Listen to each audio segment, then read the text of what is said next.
Hello, everyone. Welcome to Celebrate Black Excellence. I'm your digital host, Carlton T. Clay. Our next guest is a singer, songwriter, actor. This man is a multi-hyphenate. I present to you Daniel Augustin. How you doing, man? I'm doing well, man. How are you? I'm doing well. Thank you so much for being here. We definitely appreciate you taking the time out of your busy schedule to talk with us today. So you do a lot, man. You do a whole lot. But let's get started with one part of your career. How did you get started with acting? I started with acting actually in high school. And thanks for the question, man. I started in high school just looking for electives. I think I was kind of surprised actually that it was one of the electives.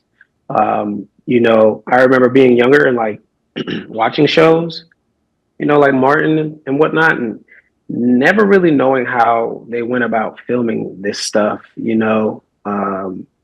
I just used to kind of always watch it like it was magic. But being able to go to school and actually take classes, my first class was an improv class. But then I got involved more. I actually did like state competitions in high school. There was like a thespian competition and all.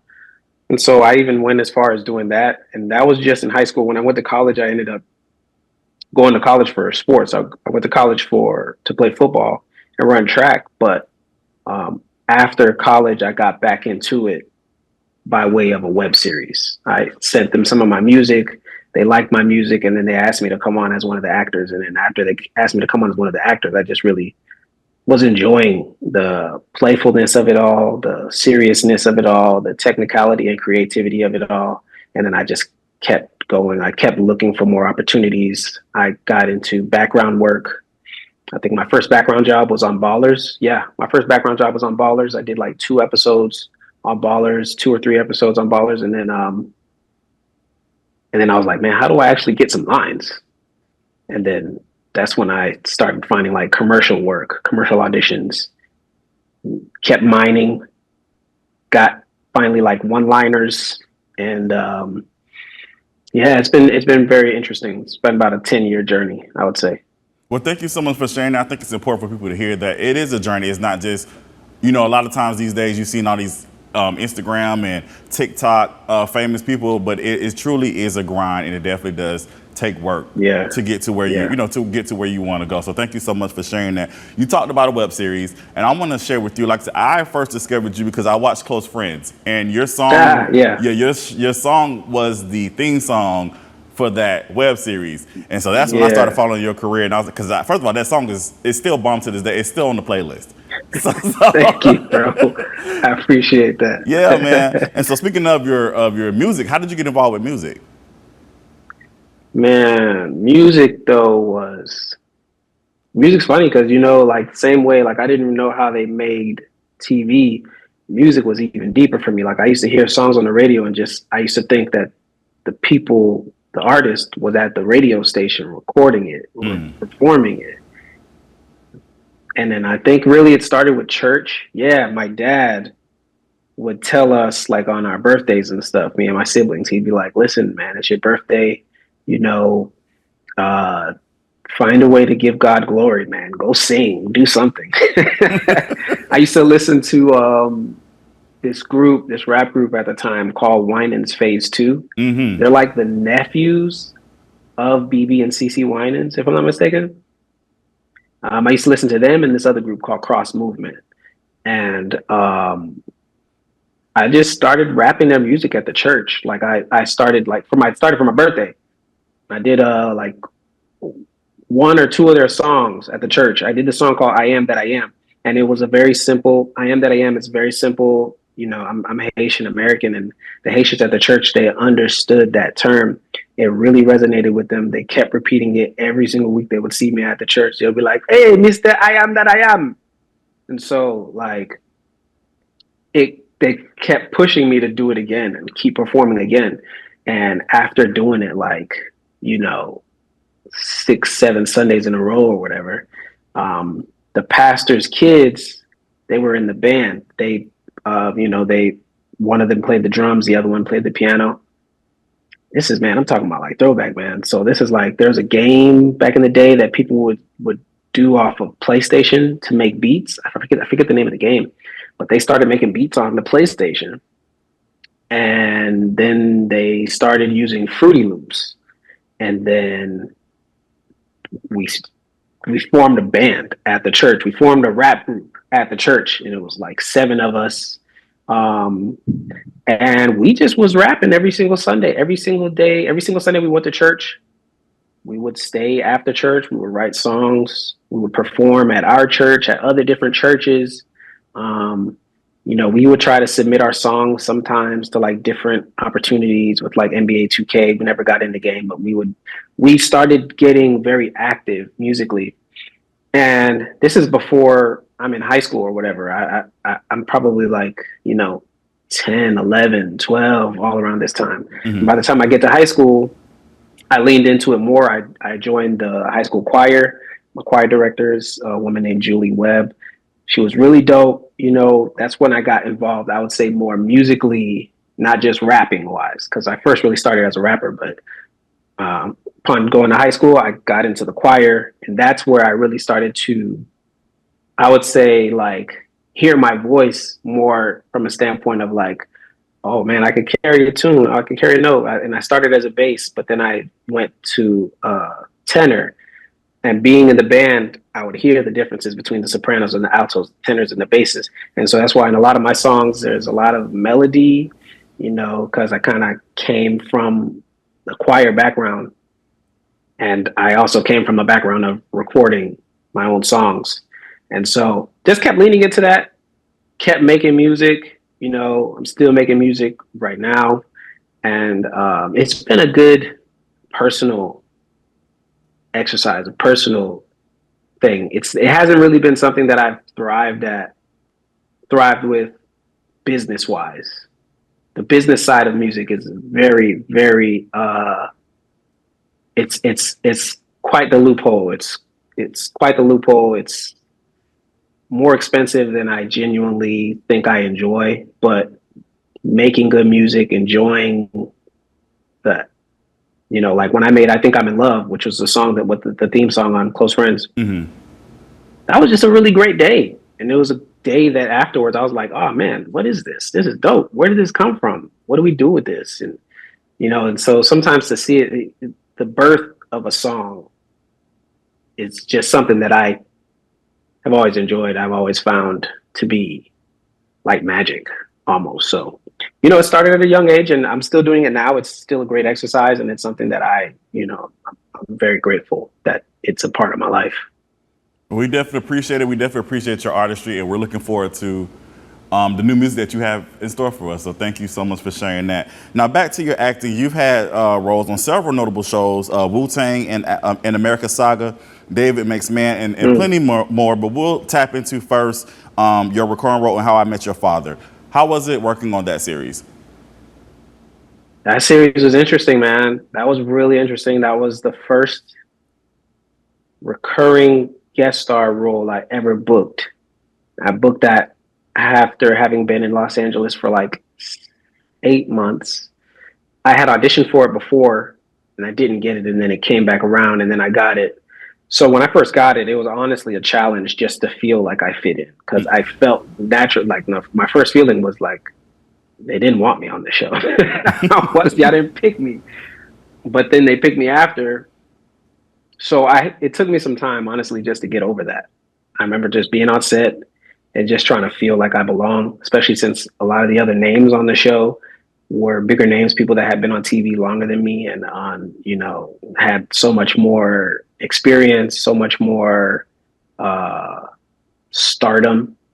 It's a multicam show. So multicam is completely different than single cam. Like single cam is like this almost like small village, whereas a multicam is wild. It's like there's 4 different cameras, 3 to 4 different cameras at all times. There's like 50 to 60 people on set, and they laugh at the jokes right then and there.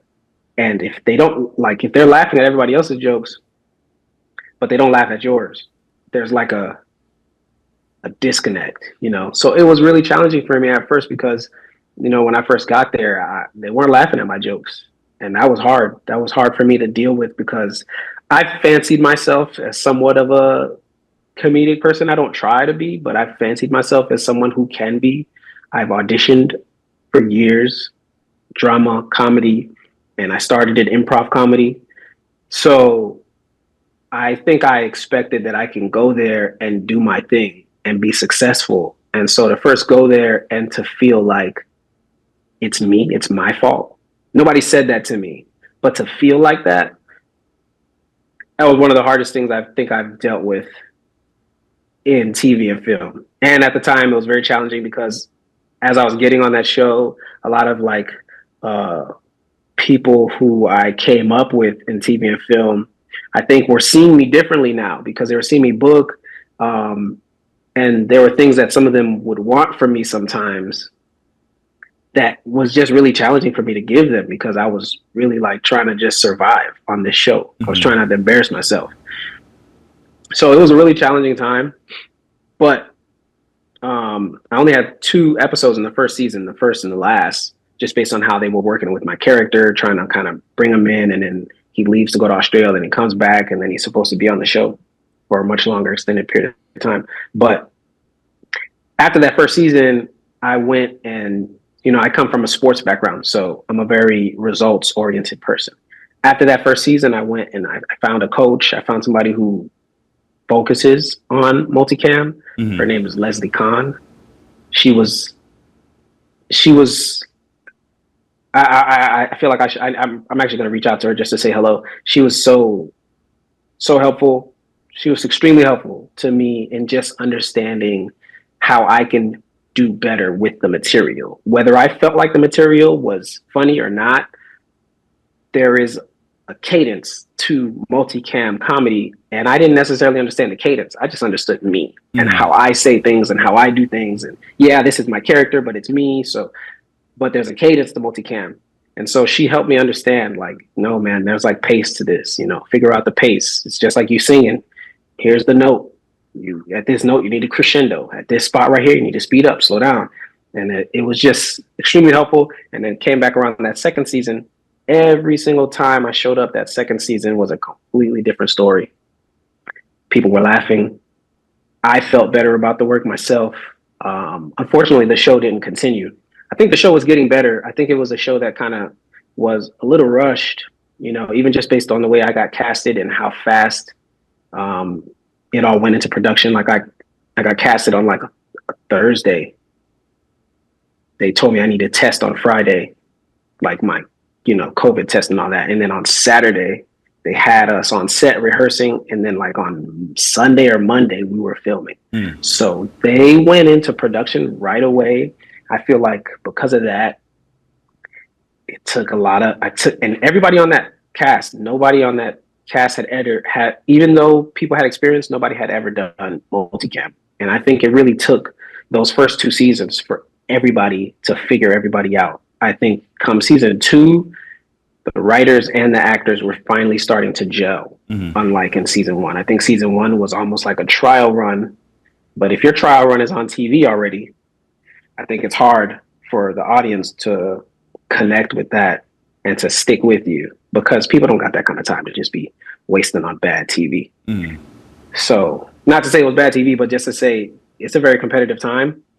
That was during the boom. That was during that boom era of television. And, as you see right now, television is not really popping like that to where there's just constantly a brand new show. Right now is a time where, people are clutching their purses and they're trying to be very, very, very, very, very calculated about who they bring on, what the TV show is, who the creator is. So it was a good experience. It was a very good experience. It was something that I could say I absolutely learned from, something that challenged me as a performer, as a creator, as a human being in general. But I'm really grateful that I had the opportunity to do it. I think it was a very important experience for me. Yeah, and we definitely appreciate your transparency for sure. Thank you so much for sharing that. Now, you also had a guest spot on one of the longest running dramas on television, Grey's Anatomy. Now, how was that experience for you? That was dope, man. Grey's was I was very nervous about that because that too, again, it happened so fast.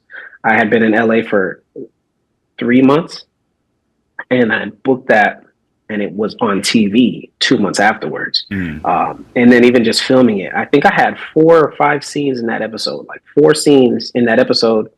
I filmed my first scene on like a Monday, and then the next 3 scenes I had were like my most emotional scenes. Like, I had one scene where I cry in, another scene where I'm like coming for the doctor or what have you, and then another scene with my son and my wife. And I show up for set that day. We were supposed to film by like 2 o'clock, and they ended up taking more time filming one of the OR scenes. Mm. And I'm not surprised, because when you see the OR scenes, they're intense. Those scenes are always fast paced. It's this person over here. Oh, give me the scalpel. Oh my gosh, we don't have the scalpel. Where's the scalpel? Those scenes are, very intense. So instead of us filming at like 2, we didn't get to start filming until like 5. Mm-hmm. And then once we started filming at like 5, they went rapid pace, and they were like, okay, we're going to film for your first scene at 5. We're going to film the next one at 6, and then the next one at 7. So I didn't necessarily have time to like think about it, or, it was all just feels all the way through. I'm really, really grateful for that opportunity. And it was great. It was great. The people on that set were good human beings. I remember having a conversation with Debbie Allen. She asked me if I was married and if I had kids or anything like that. I told her I was married, but I didn't have kids. And I told her I was nervous about that. And she was like, take your time, you're good. And that was like 3 years ago. And now I have a son. So it was a place where I felt like the human beings there were very, very like warm. I can't say I'm surprised. You get a long running show, been on air for 20 some odd seasons. You're going to have an established environment. Mm-hmm. A lot of shows are like on their first or second season, they're trying to stay on their feet. They're hoping for another season. They don't know about this. They don't know about that. There could be a lot of tension. There could be a lot of challenges on set, versus a show like Grey's Anatomy, where it's like, we know who we are. We know what we're doing, even though the show might turn into this kind of show this year, because that was the COVID year, and that was really weird. Mm. I had a bunch of scenes with my mask on. I hated that. That, I'm not gonna lie, that made me feel quite restricted as a performer, as a person, even. Like, you could lie with your mask on. You could completely lie. You could have your mask on and people don't know if you're smiling. They don't know if you, sticking your tongue out at them. So the COVID thing was weird. It was weird to watch. Because of the COVID thing, they didn't have a real baby in the crib that I was crying over. That was challenging, no lie. Sitting there looking. I mean, and that, I guess that's how every audition is. You don't necessarily have every piece you need in the audition, but looking at a doll was like, all right, what are we doing with the doll? And they were telling me that they were going to add like VFX stuff to it. That didn't happen, but it was that was an experience that, like, I'm not taking any of these away, and that one was one that's like the start of me seeing the fruits of the labor, this 10-year process, starting on a show like Close Friends. It's again, that's like part of the magic. That's part of like the big magic of all of this, So it was amazing. It was definitely amazing, man. I'm really grateful for that.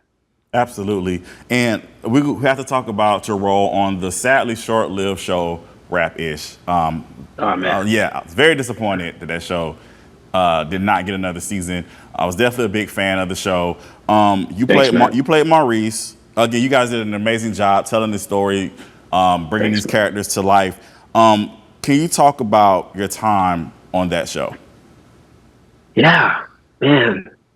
That show I was so excited about that show from the very beginning, because I knew it was going to be different. I knew it was going to be a big swing. I remember when I first read the pilot script for the first time, I just was like, okay, this is going to be something TV's never seen before. You don't actually get to say that a lot.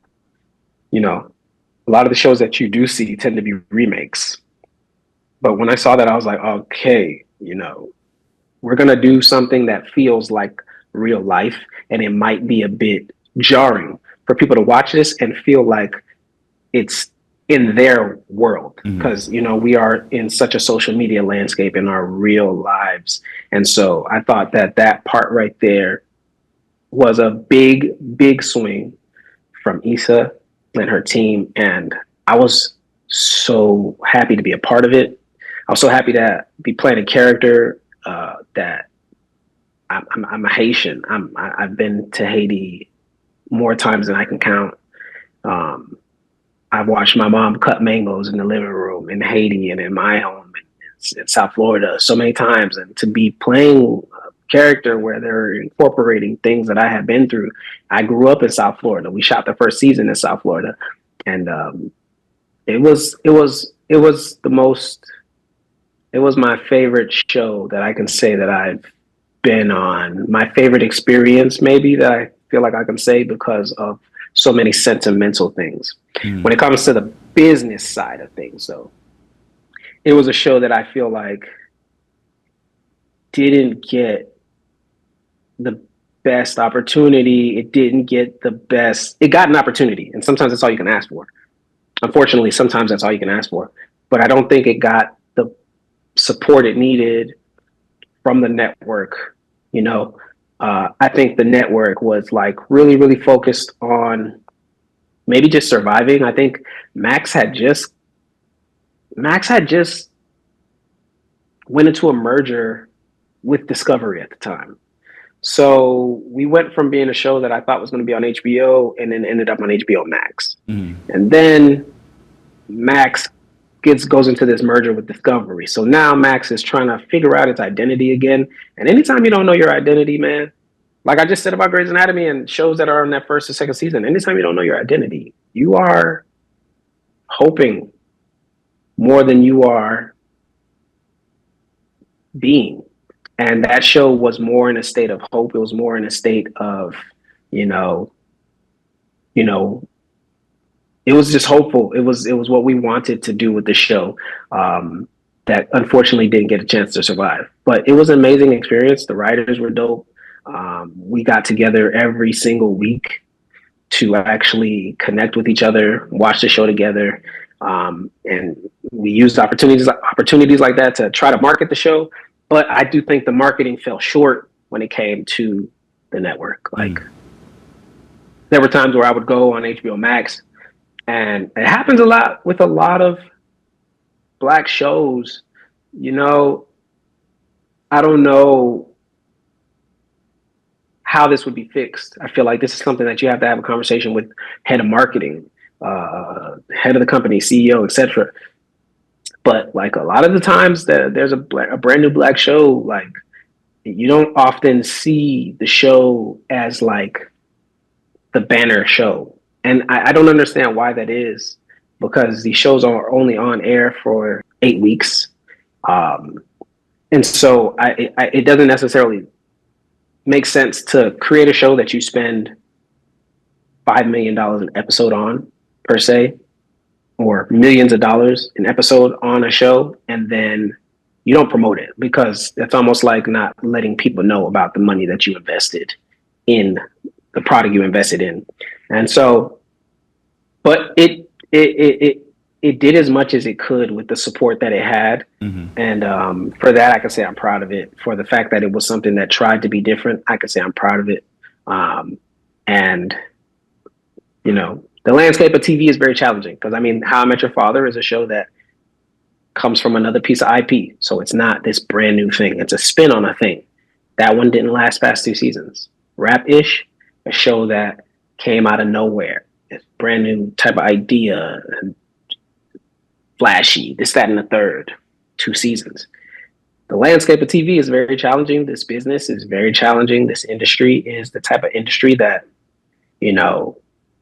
you got to build up the gut for, because it can make you sick sometimes. It can make you feel like there's no point. It can make you feel like that, because it's hard to even really create any stability. I don't even know that stability is necessarily a real thing in this industry, because if you're playing a character who could be killed off. If you're a writer who could be swapped out. If you're an executive producer, maybe you can keep your job, but that's if they don't cancel the show. And if they cancel the show, can you get another one? At the end of the day, these shows are, and I don't mean to just kind of ramble off like this. I'll try to keep it a little shorter. But at the end of the day, these shows are um, paid for, supported, invested in by the company. And if it's not a show that you're creating and putting on YouTube, then it's a show that essentially is owned by Max or Apple or Amazon. And whatever the person at the top thinks needs to happen with that show, and whatever the slate of shows that they currently have and the slate of shows that they got coming out next, that's what you're going to see go on. That's what you're going to see kind of, finger puppeted, for lack of better words. That's what you're going to see, through their actions. Mm-hmm. So, I thought it was a show that could have absolutely done some things. 2 seasons over the course of like 2.5 to 3 years, the show only really even got a chance to, like, story wise, span like 6 to 8 months. Mm-hmm. so like the show clearly wanted to grow and do some things. It wanted to do more, but sometimes you have situations where you're born in an environment that's not really conducive to where you were born at, and sometimes you got to move to do better. Because if Rap-ish is on a network like FX, I think it does better. I think it does a lot better, because I think they don't necessarily have as many shows as a network like Max would have, but they tend to invest in the show and the creators in a much more long game type of way. When you look at something like Atlanta, you can see that. So definitely proud of it. I'm glad that it's here, but I feel like there were a lot of passes that were dropped. I feel like we dropped a lot of passes. There was a lot of fumbles, a lot of opportunities that I think were missed with that show. Yeah. Well, thank you so much for sharing. Again, definitely sad to see that it didn't get any more shows, man. I mean, any more seasons.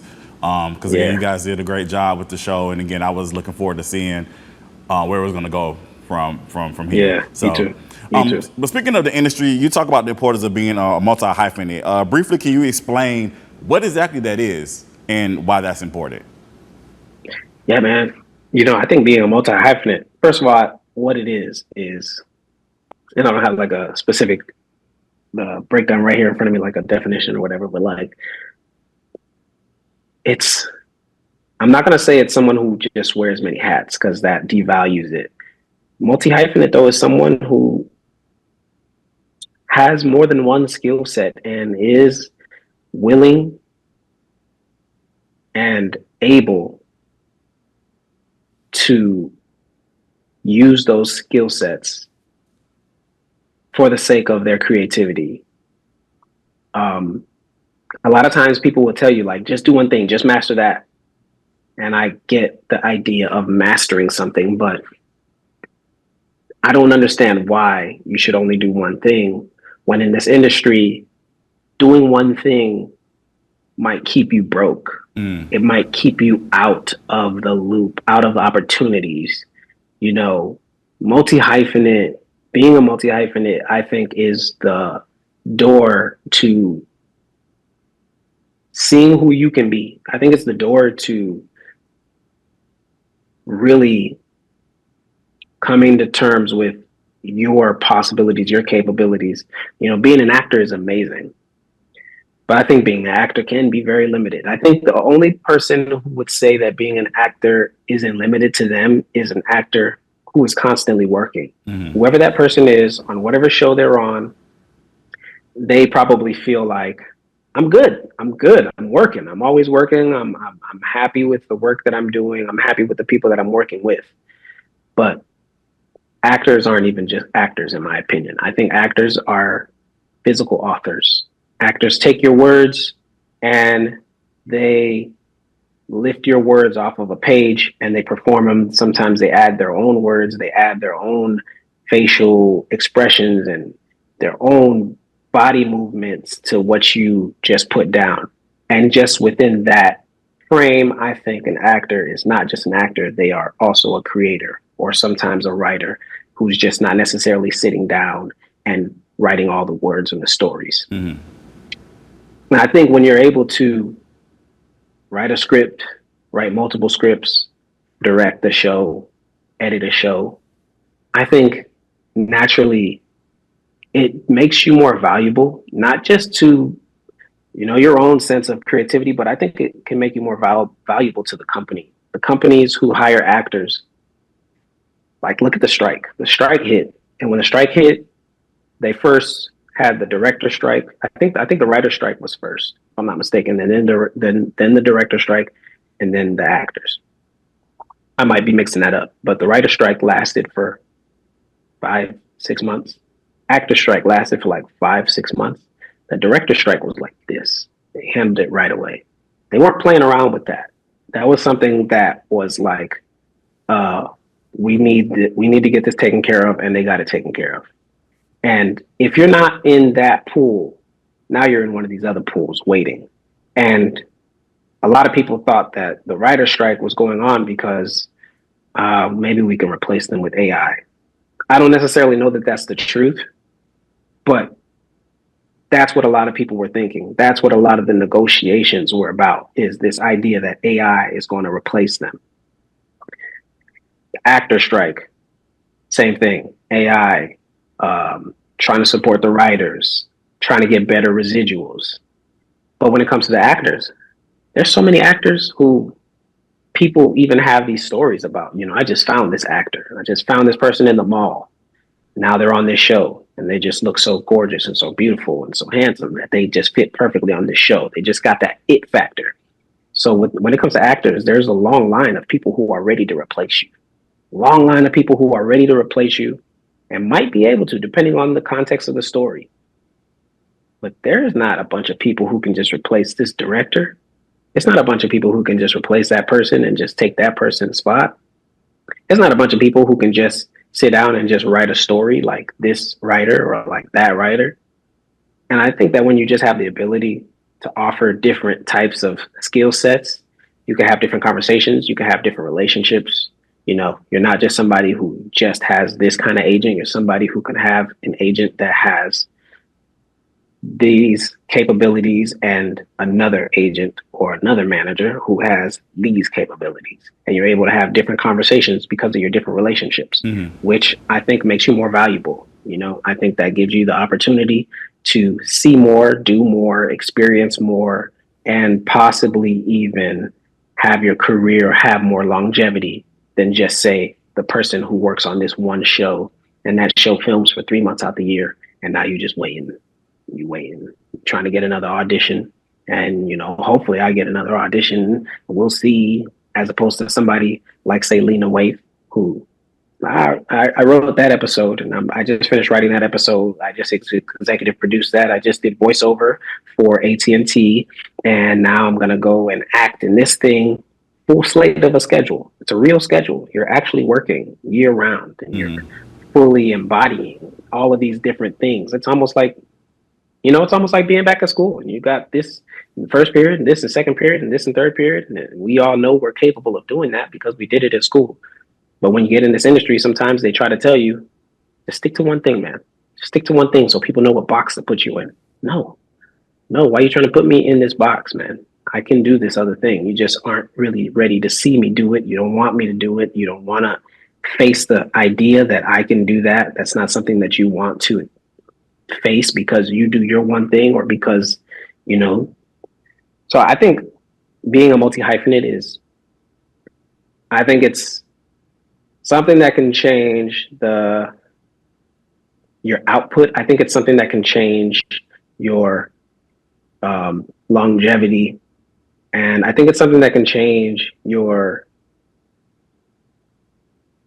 I think I said this already, but I think it can change your outlook. Like, it can change what you even deem is possible. A lot of people are just thinking, I just want to book my next guest star. I just want to book my next co-star. Dog, if I could just book a series regular. And it's like, when you're a multi-hyphenate, you start saying different things to yourself. You start Because I said those things. I've been that guy who was like, man, I'm just trying to get this next guest star, man. But now it's like, all right, well, let's write this script. And let's see what we do with this script. Let's write this script and let's see if we can pitch it here. Let's see if we can pitch it there. Let's see if we can get this to our agents. And then, oh yeah, let's go film this other thing. And after we film this, let's see if we can talk to some distribution companies. The way you talk changes. And if the way you talk changes enough, you know, it doesn't matter how old you are. The way you talk changes. You're going to get around the right person one day. And you're not going to be somebody who's just sitting there pining over like a guest star and saying, hey, well, you know, think about me the next time you write something. Mm. No, you're going to be sitting there saying, hey, I have a script. Is there any chance I could send it to you? And you might end up being in that person's writer's room as opposed to just being somebody who's hopefully waiting for this one role that they give you. You get the role and then you shoot for 1 week and then you're done. Right. So I think being a multi-hyphenate really, it expands. It expands you. It's almost like those gems, those stones. It's almost like infinity stones. And you're just trying to put them in your gauntlet so that you can kind of access all your power, and then you can really be able to conquer your capabilities and find out who you can be. Because, you know, these people will try to tell you who you need to be. Your agents are going to try to tell you who you need to be. They're going to try to tell you how they see you. They don't know. These people don't know. These people just trying to do a 9 to 5. These people are trying to pay their bills. These people are trying to stay alive too, just like you. So you got these people trying to tell you who you are. And it's like, bro, you don't even know me. You just seen a couple auditions I do. You just seen my headshot. And now you think you know that I'm only really supposed to play these cop roles, these, that, and the thirds. No, I'm going to go ahead and just film this other thing. And, you know, whether you know it or not, see it or not, it's not for you to know. It's for me to know. And once I know that I can edit too, then I can have these different conversations with these different people. I can see things differently, you know. I love the fact that I was on Grey's Anatomy, but because I edit, when I watch the show, I'm also like, oh, I would have flipped that. I would have flipped this. It's cool. But you see the game differently because you know you have different skill sets now and you got different capabilities. Right. I'm sorry for all these long-winded answers. I just, you know, Okay. It's hard for me to break them down. Yeah, it's okay, man. We definitely appreciate it. Thank you so much for sharing your knowledge. Now, if people want to follow your journey, they want to know what you got going on next, how can they follow you or get more information about you? Oh, I'm on Instagram. I haven't been using it, but it's still up at Daniel Augustin. That's DanielAugustin. I have a Twitter. I think I've been using my Twitter more lately. I think my Twitter is at @DAugustin__. I think if they just type my name in on Twitter and on YouTube, they'll find me. I have not been using my social media for the past like 5 or 6 months. I've taken quite the break. I think I posted like one thing, you know, from my son being born. Oh, I posted on Father's Day, but and I think I posted a couple things because of my wife's show she was on. But yeah, if you just type Daniel Augustin, you'll find me though on whatever platform. Awesome. Well, Daniel, thank you so much for taking time out of your busy schedule to talk with us and educate us. We definitely appreciate it, and we definitely celebrate you for. Thank you for being Black Excellence. Thank you, man. Thank you for having me, man. Really appreciate it, and it was great talking to you. No problem. Thank you so much. All right, everyone. I'm Carlton T. Clay. This is Celebrate Black Excellence, where we celebrate Black Excellence every day. Have a good one.